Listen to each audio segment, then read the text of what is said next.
So hello dear students, welcome back to this session of ICT Virtual Classroom.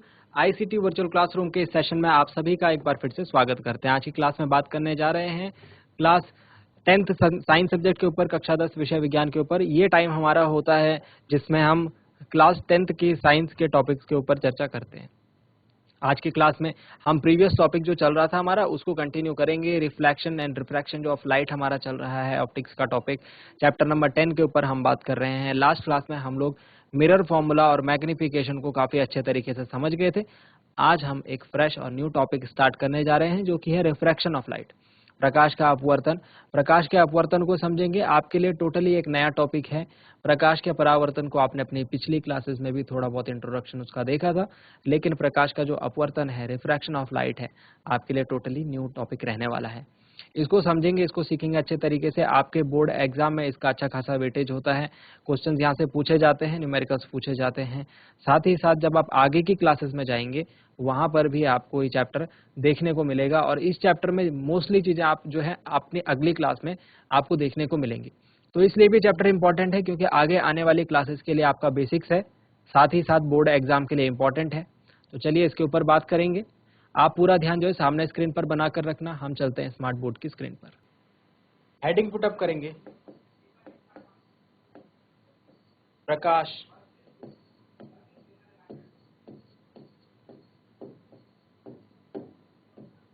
का अपवर्तन, refraction of light, प्रकाश का अपवर्तन, refraction of light. चलिए इसको कुछ और तरीकों से समझने की कोशिश करते हैं। पहले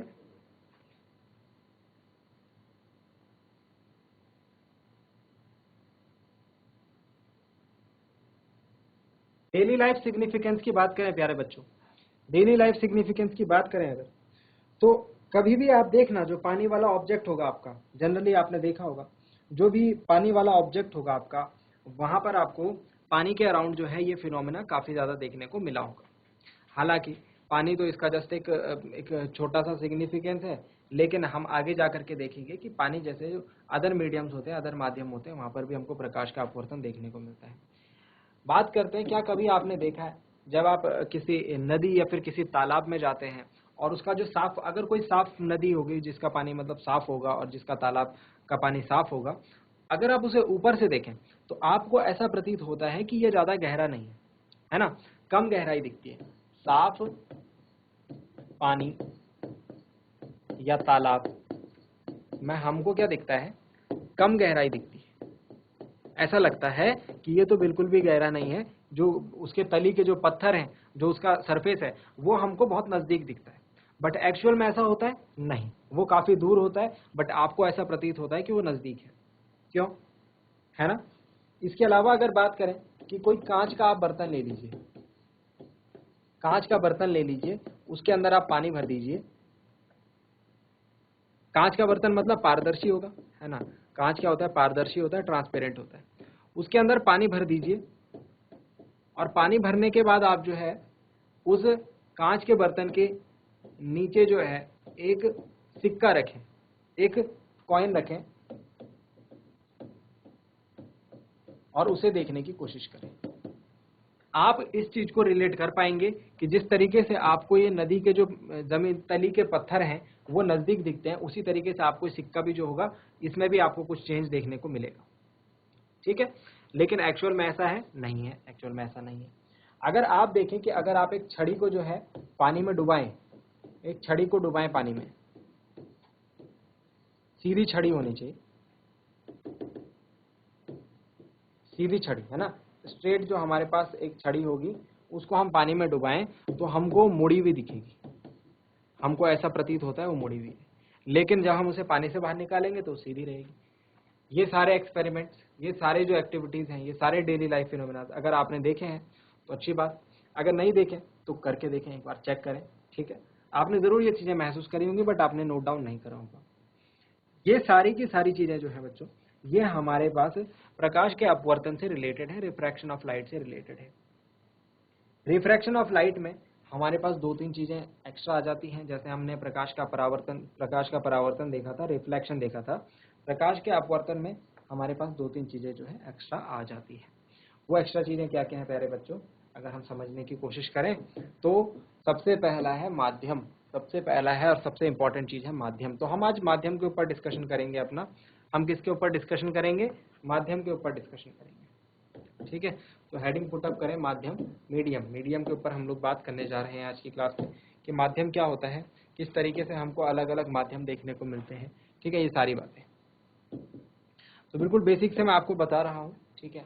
और ऐसी ऐसी चीजें जो कि आपके बुक में नहीं लिखी हुई है लेकिन आपके लिए यूजफुल है। ऐसा नहीं कि आउट ऑफ सिलेबस है, आपके सिलेबस से ही कनेक्टेड है, बस आपको थोड़ा सा और अच्छे से चीजें समझने में आ जाएंगी, वो भी मैं आपको बताऊंगा। हेडिंग डालेंगे माध्यम। माध्यम क्या होता है? एक मीडियम को हम इस तरीके से बता सकते हैं कि जब जब किसी माध्यम के जो कण हैं, जब किसी माध्यम के जो कण हैं या फिर उसमें उपस्थित जो भी अणु है ना, जिनकी वजह से माध्यम बन रहा है।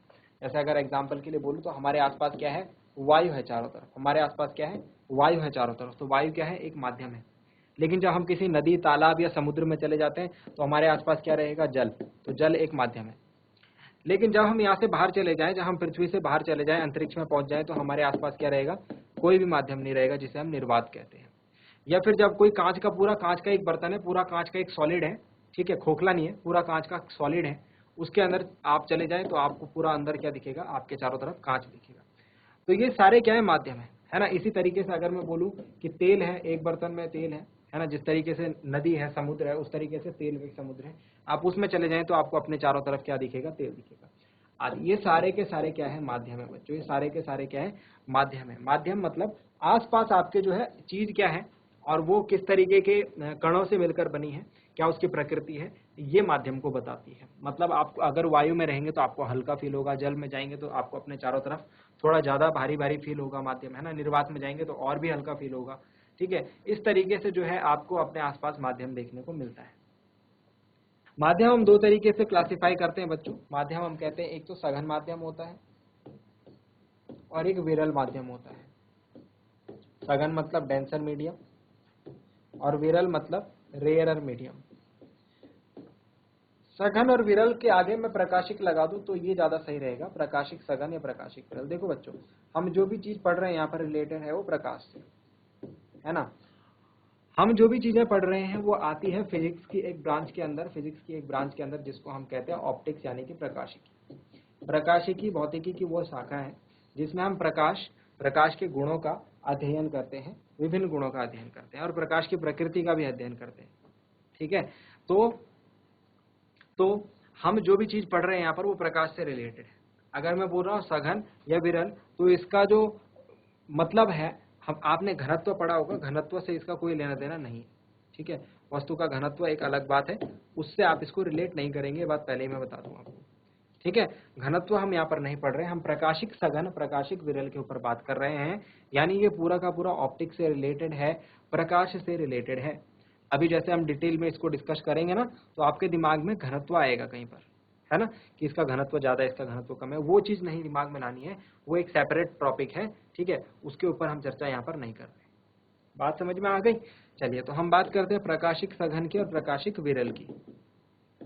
प्रकाशिक सघन और प्रकाशिक विरल की अगर बात करें तो प्यारे बच्चों, सघन मतलब भारी और विरल मतलब हल्का।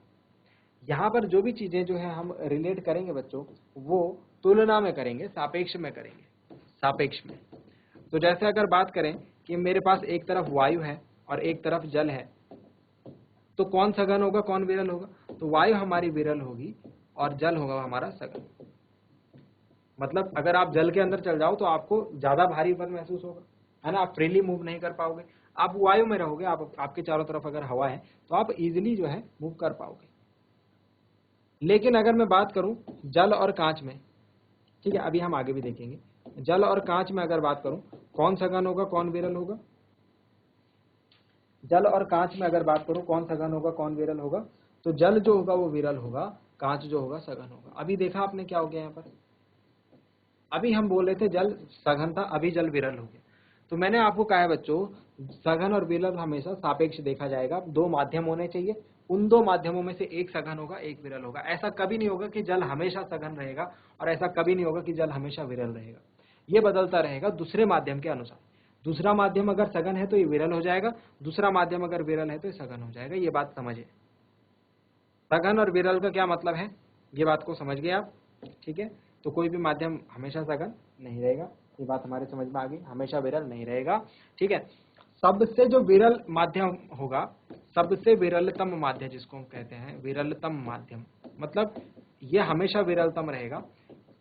अगर वायु कह लो या फिर निर्वात कह लो, ये हमेशा विरल की जगह कार्य करेगा। जब जब हम वायु या निर्वात की बात करेंगे तो हमेशा जो है विरल की तरह कार्य करेगा। बात समझ में आ गई? ये चीज समझ में आ गई। चलिए अब बात करते हैं प्रकाश के अपवर्तन के बारे में। तो प्रकाश का अपवर्तन होता है जब हमको ये सारी चीजें देखने को मिल रही है कि प्रकाश जो है एक माध्यम से दूसरे माध्यम में गति कर रहा है। हो क्या रहा है? हो क्या रहा है?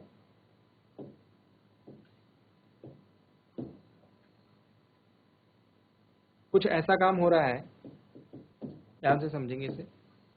ये एक रेखा है, ये क्या है? एक रेखा है। ठीक है, इस रेखा के दोनों तरफ का माध्यम अलग अलग है। इस रेखा के दोनों तरफ जो माध्यम है वो अलग अलग है। ऊपर माध्यम एक है, नीचे माध्यम दो है। ठीक है, ऊपर माध्यम एक है, नीचे माध्यम दो है। ध्यान से समझना। तो इधर कुछ अलग माध्यम है और इधर कुछ अलग माध्यम है, और ये लाइन जो है इन दोनों माध्यमों को अलग कर रही है, सेपरेट। मतलब समझो ऊपर पानी है, सॉरी ऐसे समझो, नीचे पानी है और ऊपर तेल है। नीचे पानी है, ऊपर तेल है, तो बीच में जो एक पतली सी लाइन है वो दोनों को अलग कर रही है। तो ऐसे तरीके से समझो कि दो अलग अलग माध्यम है। या फिर ऐसे समझो ऊपर पूरा वायु है और इसके नीचे पूरा पानी है। ठीक है, तो दो अलग अलग माध्यम है। प्रकाश किरण के साथ क्या होता है, जब प्रकाश किरण यहां से इस माध्यम से ऐसे घुसती है दूसरे माध्यम में, इस माध्यम से दूसरे माध्यम में प्रवेश करने की कोशिश करती है। कौन? प्रकाश किरण। तो जाना तो इसको कैसे चाहिए, रास्ता इसका होना चाहिए बिल्कुल सीधा,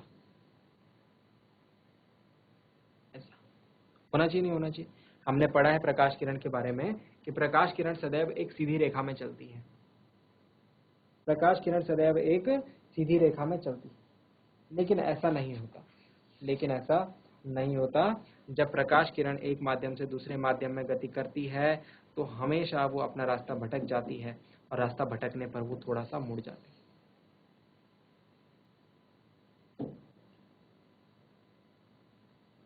ये आपतित प्रकाश किरण है,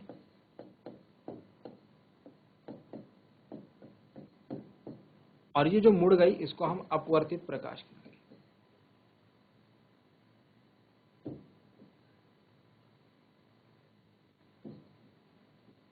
रिफ्रैक्टेड रे। वास्तविक पथ इसका ये होना चाहिए था, लेकिन ये मुड़ गई। इस घटना को ही हम प्रकाश का अपवर्तन कहते हैं। बात समझ में आई? क्या लिखेंगे इसमें? जब प्रकाश किरण एक माध्यम से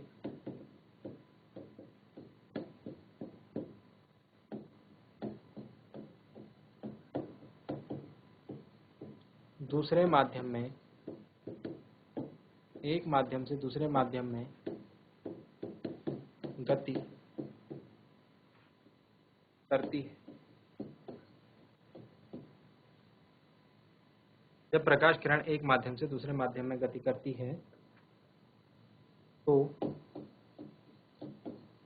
वह मुड़ जाती है।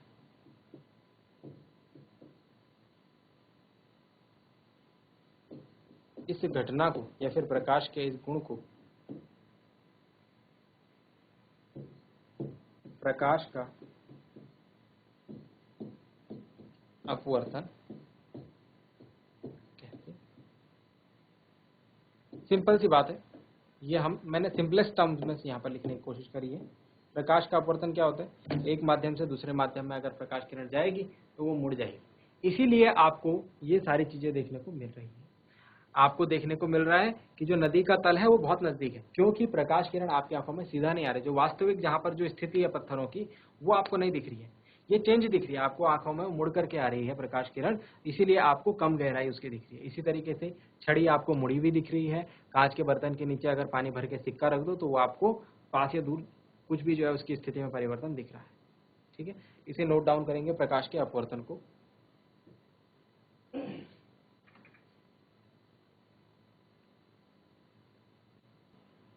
तो चलिए प्यारे बच्चों, जिस तरीके से आपने प्रकाश के परावर्तन को पढ़ा था और प्रकाश के परावर्तन को पढ़ने के तुरंत बाद आपने सीखा था प्रकाश के परावर्तन के नियम, इसी तरीके से हम प्रकाश के अपवर्तन को पढ़ने के बाद भी प्रकाश के अपवर्तन के कुछ नियम होते हैं उन्हें सीखते हैं। हेडिंग पुटअप करेंगे।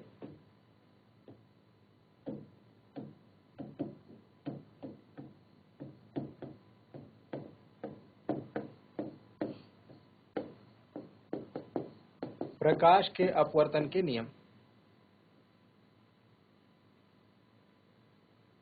पहला नियम जो है प्रकाश के परावर्तन के दूसरे नियम के जैसा है। पहला नियम जो है प्रकाश के परावर्तन के दूसरे नियम जैसा है, जिसमें क्या बोला गया था, यहाँ पर हम क्या करते हैं इस फिगर में, जिस जिस बिंदु पर, देखो एक चीज और ध्यान दो, जिस बिंदु पर ये आपतित किरण जिस बिंदु पर इस रेखा पर गिरी है, देखो मैं बताता हूं आपको, हाईलाइट करके दिखाता हूं, ये वाला बिंदु, ये बिंदु कौन सा है, आपतन का बिंदु, जहां पर आपतित किरण गिरी है इसको हम कहते हैं आपतन का बिंदु। आपतन बिंदु, point of incidence, point of incidence. यहां पर हम क्या करते हैं, यहां पर और इस रेखा पर एक अभिलंब खींचते हैं। अभिलंब मतलब समझ रहे हैं, 90 डिग्री का एंगल बनाती हुई रेखा। अभिलंब मतलब 90 डिग्री का एंगल बनाती हुई रेखा, ये वाली, ठीक है, ये वाली लाइन, ये क्या है, अभिलंब। तो इस अभिलंब को अगर मैं बोलूं तो दोनों माध्यमों के पृथक करने वाली रेखा उस पर ही अभिलंब है। क्या बोला, दोनों माध्यम को पृथक करने वाली रेखा और आपतन बिंदु पर अभिलंब। बात समझ में आई, क्या बोला, ये पिंक वाली लाइन को दोनों माध्यमों को पृथक करने वाली रेखा के आपतन बिंदु पर अभिलंब। तो तीन किरण हो गए हमारे पास यहाँ पर, एक हो गई आपतित किरण, एक हो गई अपवर्तित किरण, और तीसरा दोनों माध्यमों को पृथक करने वाली रेखा पृष्ठ के आपतन बिंदु पर अभिलंब। तो पहला नियम इसी से रिलेटेड है। पहला नियम कहता है, आपतित किरण है एक तो हमारे पास इंसिडेंट रे, अपवर्तित किरण है हमारे पास रिफ्रैक्टेड रे, तथा तीसरा मैंने क्या बोला, ये आपको याद रखना है बच्चों, नियम आपको याद रखने होते हैं। तीसरा, तथा दोनों माध्यमों को पृथक करने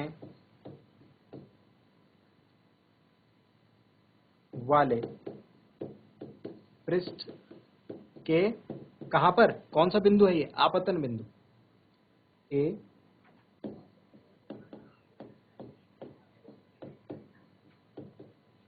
आपतन बिंदु पर अभिलंब, तीन हो गए, ठीक है, तीनों किरणें हो गई, तीनों एक ही तल में स्थित होते हैं,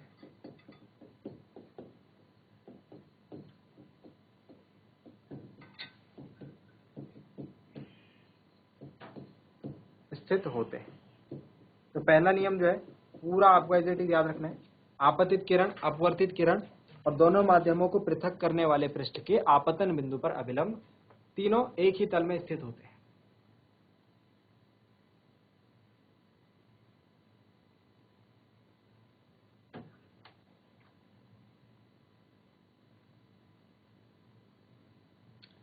दूसरा नियम क्या कहता है, दूसरा नियम ये कहता है,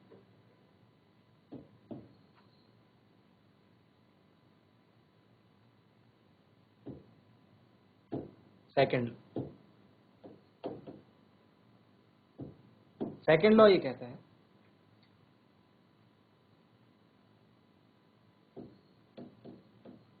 साइन आई बटे साइन आर बराबर नियतांक।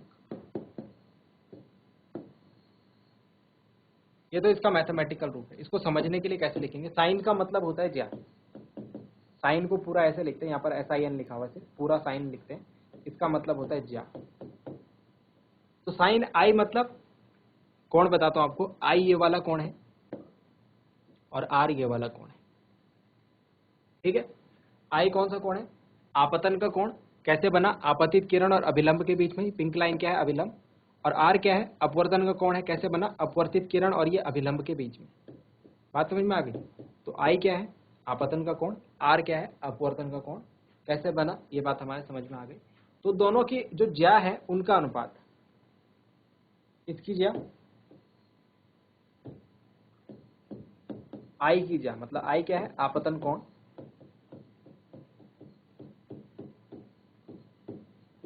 की ज्या व अपवर्तन कोण आर की ज्या, मतलब साइन आई और साइन आर हो गया।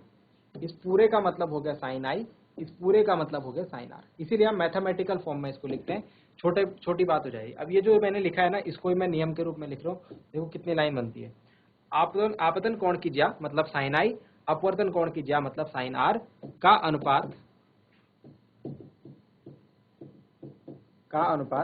एक नियतांक होता है।